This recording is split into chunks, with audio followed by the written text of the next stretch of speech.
Aloha and welcome to Voices of Truth One-on-One with Hawaii's Future, brought to you by the Keahi Foundation. I'm Ehu Keikahu Cardwell. Wait until you see who we have on the show today. She's a dynamite woman. Let's go on over here and meet her. Okay. Keahi, Yeah. aloha. Aloha. How are you? Thanks for being on the show. Keahi Felix, right? Yes. Did I say your name right? Correct. Wonderful. And you're a human dynamo.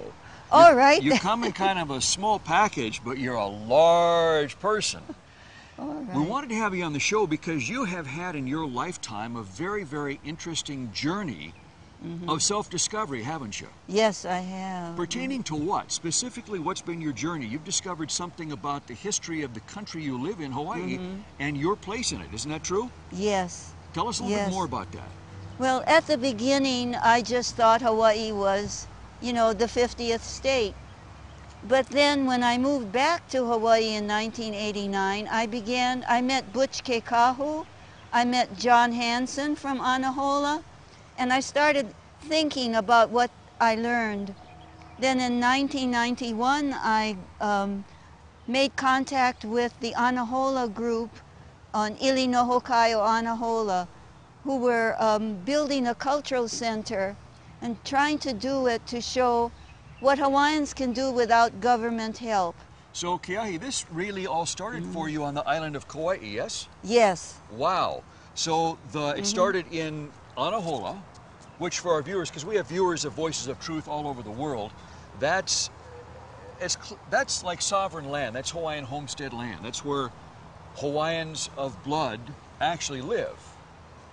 Yes. I wouldn't say, though, that it's sovereign land because it's tied, the reason the people can live there, it's tied to the Hawaiian Homes Commission Act. Of 1921 that U.S. Congress passed. Yes. So let's get back to you. So in Anahola, you begin to meet these guys, Butch Kekahu, founder of the Keahi Foundation, and the other guys that were in the movement back then.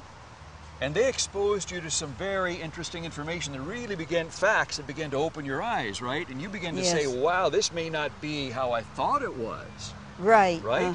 Gradually, I began to know there was a bigger picture than the state of Hawaii, and that the Hawaiian Kingdom was really a country that still existed. So you were one of those people, like so many of us, that when we grew up and went to school, we were taught that Hawaii was part of America, the 50th state. Everybody voted overwhelmingly in favor of becoming part of the 50th state in America and all that jazz. Yes. And then when you met these guys on Kauai, you began to discover that wasn't so. That was pretty far from the truth. Yes. What effect did that have on you? Well, it's like I went on a spiritual journey. I attended meetings, I participated, I studied, and then in around the year 2000, I heard of a case going to the Netherlands, to The Hague, at the Permanent Court of Arbitration, in which a Hawaiian was suing the Hawaiian Kingdom government. And I said, well, where is that government? The outcome of that case was that these judges says, Hawaii's sovereignty still exists. It is a nation under every definition. You were not part of a group. You were not part of a large organization. You were just an individual. That's correct. This was happening to you kind of alone. Yes. Your own process of self-discovery, right? Yes, yes, That's it was. remarkable. Because most people in Hawaii that this happens to, it happens to them while they're in a group of people. It's kind of like a journey of group discovery, or they learn from other people. And yet for you, all these pieces were popping up one at a time by yourself, and you were putting your own puzzle together, yes? That is correct, yes. Wow. And so it was like I stayed on the sidelines and observed, but in my heart I was participating. So why did you stay on the sidelines? Well, it's my nature. I have a contemplative nature, and that's one reason. And then the other thing was there was so much different viewpoints, you know. It was confusing. And so I just had to listen and learn and weigh things. In 2000, things began to happen. I heard about the sovereignty of Hawaii that already existed. We didn't have to go and apply for it. Okay, so you were on Kauai for a number of years, and then you actually left Hawaii and moved to where? The U.S.? I went away in '06 Uh-huh. when war broke out between Lebanon and Israel, Uh-huh. and I went to be in meditation with Maharishi's group in Fairfield, Iowa, at Maharishi University of Management for world peace. In Iowa? In Iowa. That's a long way from Hawaii. Yes, and I found out that, boy, winter was not for me. You're like me. We don't have enough meat on our bones to weather that kind of cold Yes. and snow, right? Right. So you bought the first plane ticket back, didn't you? I did. When I moved to Hawaii Island, I had retired from working at the Kauai Museum, and I took the time to start writing my book. I started really putting my book together. You decided, my goodness, I got to write a book about this stuff. I got Yes. to help get the word out there, yes? Yes, and you see, I had at one point seen on the internet there's a political science club at the UH, the Hawaiian Society of Law and Politics. Yes. And at first I did all this research and writing, and I wanted to get my work over there on that website and in their journal. But I'm a lay person. I'm not an academic, although I've got my MA from UH Manoa. You got your master's? Yes, in English. Uh-huh. So I had to just kind of give that up and then write another one, and it didn't go anywhere until I started and saying, well, let's do a proactive memoir. And that was what my book started. Good. So I was going to ask you, what caused, it's like the way I'm hearing you say this, there was like this book just couldn't wait to get out of you. Uh-huh. The message was like bursting inside of you, right? Yes. So, Yes. so that's what you were experiencing, and you said, man, I just got to get this out there, huh? Yes, yes, and I didn't exactly know which way to go, so the first part of the manuscript I gave to my friend Carol. She's a librarian in Los Angeles, and she says, you know, why don't you start with with your actual experience in Anahola, bring the story part, and then you weave in the research and the Hawaiian the commission, you know, for the Department of Hawaiian Homelands. Yes. Put the facts, but bring your story in, because you already started that, and that's very powerful. So that's how I was able to get a segue into the book. Very good, very good. So Keahi, now it's time to introduce our viewers to your book, and here it is. It's called Wahine Noa, For the Life of My Country, the book and the CD of Keahi Felix. And the thing I love about your book, first of all, I love reading your book, but also in the back, you have a CD here Yes. that has a PowerPoint with you on it. Says, "We want our country back." Exactly. Yeah, good. Tell us what the title Wahine Noa means. Explain that to our All viewers. right. The literal translation is woman with no restrictions. And it's like freedom to support my country. So how long did it take you to write this book? 2.5 years. Whoa, 2.5 years. How come so long? Well, first of all, I think very slowly, and the kind of mind I have, it goes deeper and deeper and deeper till you get the kernel of fact there. Do you distill it down to the basic fact and strip everything else away? So Yes. that's like peeling the layers off an onion. Yes. That does take time, doesn't it? Yes, it does. So 2.5 years took you to write this book, and basically you're right. I mean, I've looked in this book and I'm really impressed because what you've done is you've taken this whole history and this very complex issue, and you've distilled it down to some very simple language that anybody can understand and easy to grasp exactly what happened.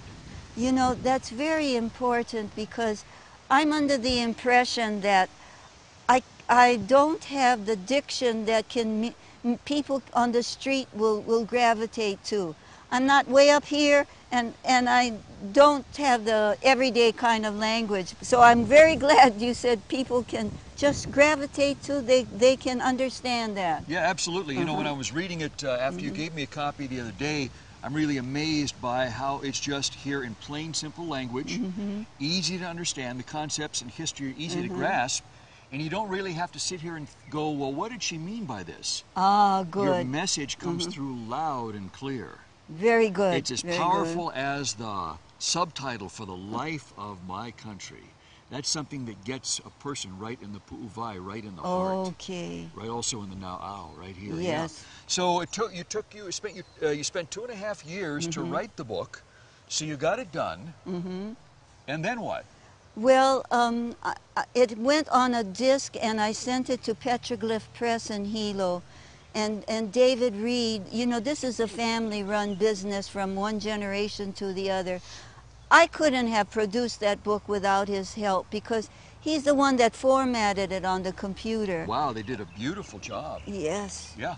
And then I had wanted, by all means, to have the book, everything in the book done in the islands, so economically the profits could stay in the islands, you know. So even the printer is a Honolulu-based firm. Very good. So all aspects of the production of this book, from the writing all the way down to the printing of it, stayed right here in Hawaii. Yes. Wow, that's wonderful. Good for you. That's wonderful. And I particularly like the way on the back here talks about your little bio here, your thumbnail bio. You say the first words right out of the gate beneath your name, a 4th generation Hawaiian national. Yes. Keahi, you don't mince words, do you? Plain as day, you're saying, I'm a citizen of the Hawaiian Kingdom and not the United States, right? Well, yes. Although my dad, who was born in Russia, immigrated to the U.S., became a U.S. citizen, so I may have dual citizenship. On my mom's side, it's the Hawaiian national, and I think that I'm also an American.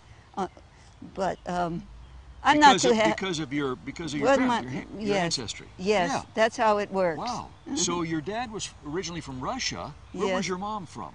Pahala on the Big Island. Wow, what a combination. Yes. Again, we get back to Hawaii and snow country. Okay. You know what? Yes. Sounds to me like you just can't escape it.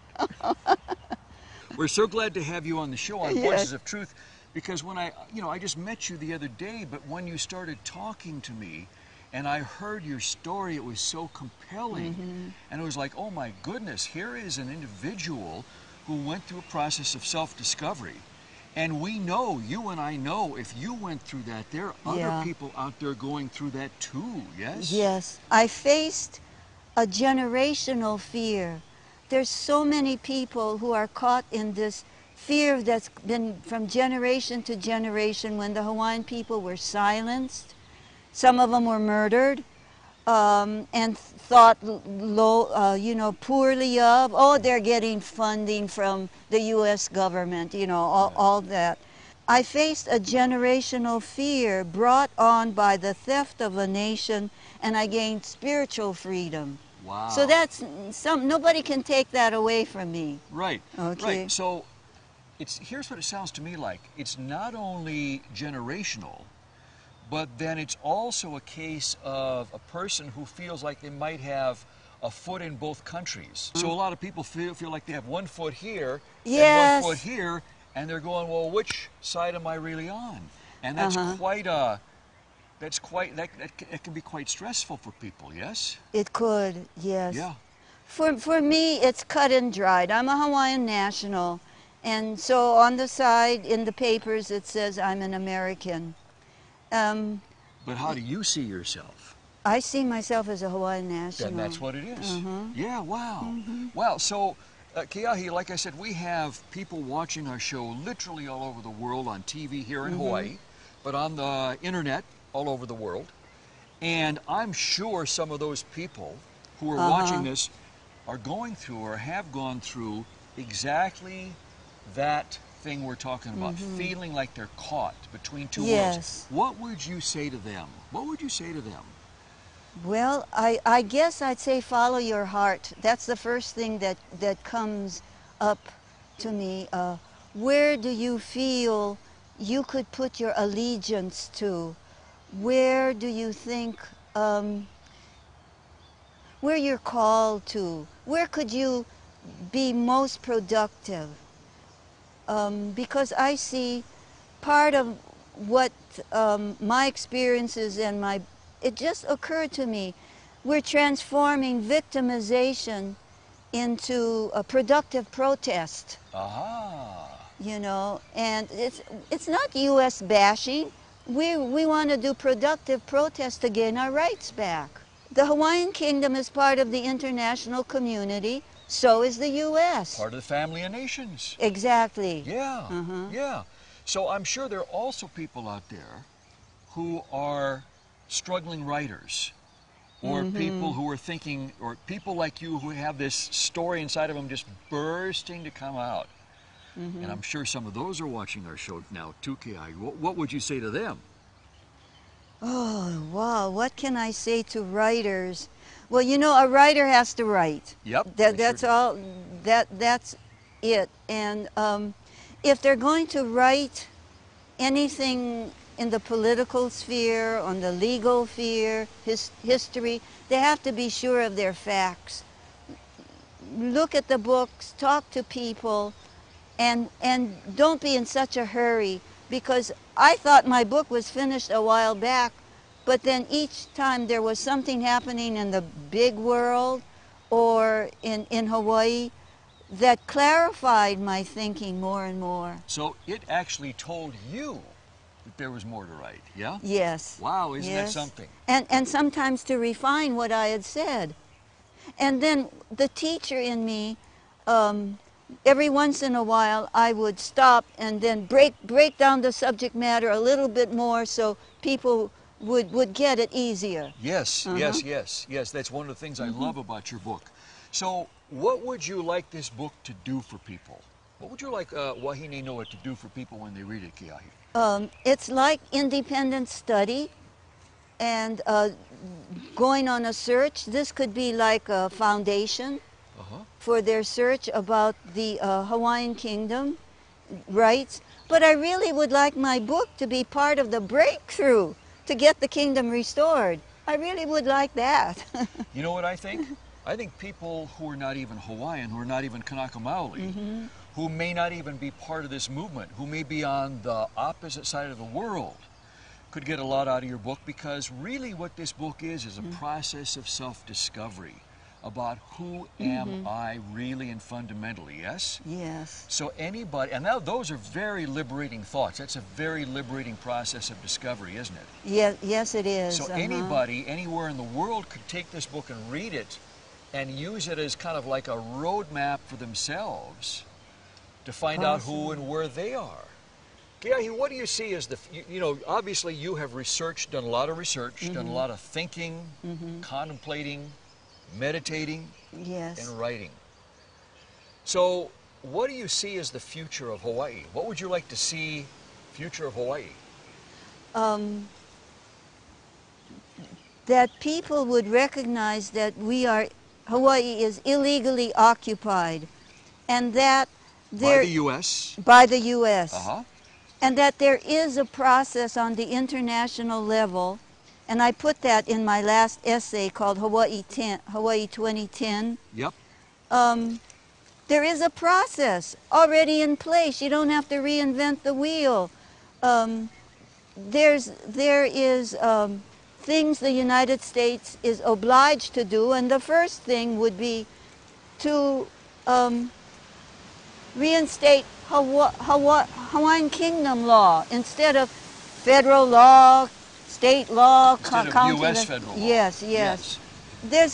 That's what the United States is obliged to do. That's step one. So many people, sometimes when they find a problem and something that's wrong with a problem, they just they fixate on what's wrong, and they totally ignore coupling it with a solution.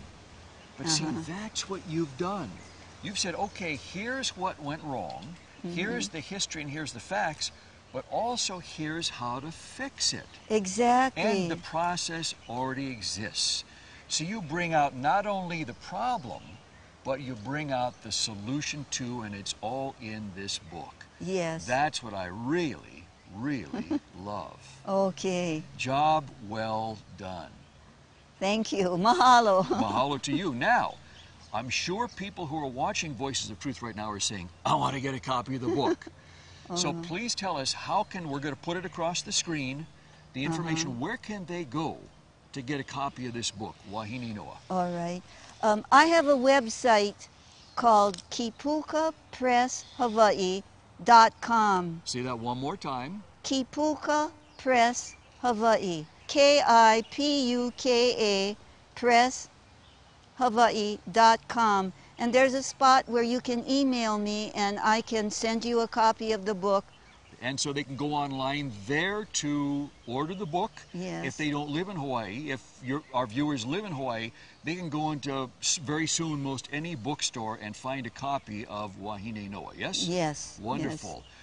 Keahi, mahalo so much. Mahalo piha for being on Voices of Truth. This has been a wonderful visit. You've got me so revved up that I want to go back home right now and start rereading this book again. And may I add one more thing? Sure.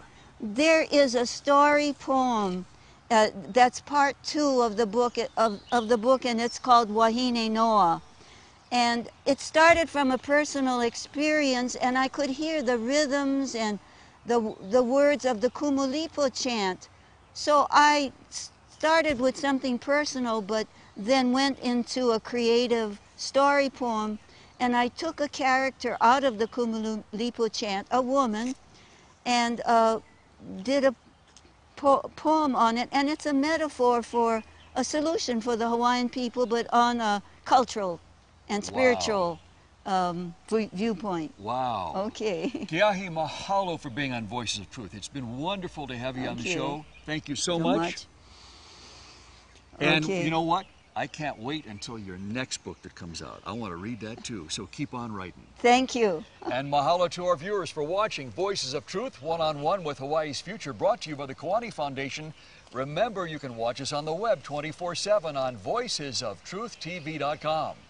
I'm Ehu Keikahu Cardwell, and until next time, ahui ho! I wanted to be sure to acknowledge the help that Philip has given me. This is Philip Hyatt. He's one of the famous Anahola 14 who loved Hawaii so much that we were willing to put our lives on the line in 1991 when we didn't know the outcome of being evicted from Ilinohokaio, Anahola. And Philip has provided me transportation while I'm on Oahu, and that's how I am able to be here today. So mahalo, Philip.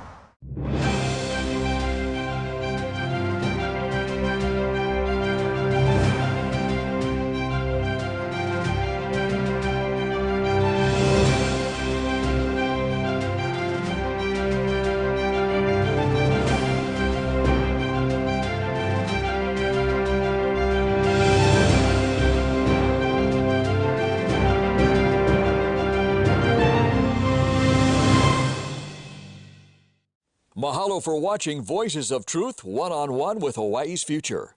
Watch us on the web 24/7 at voicesoftruth.tv.com.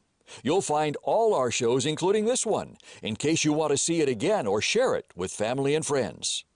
Also view our weekly video commentaries at freehawaiitv.com.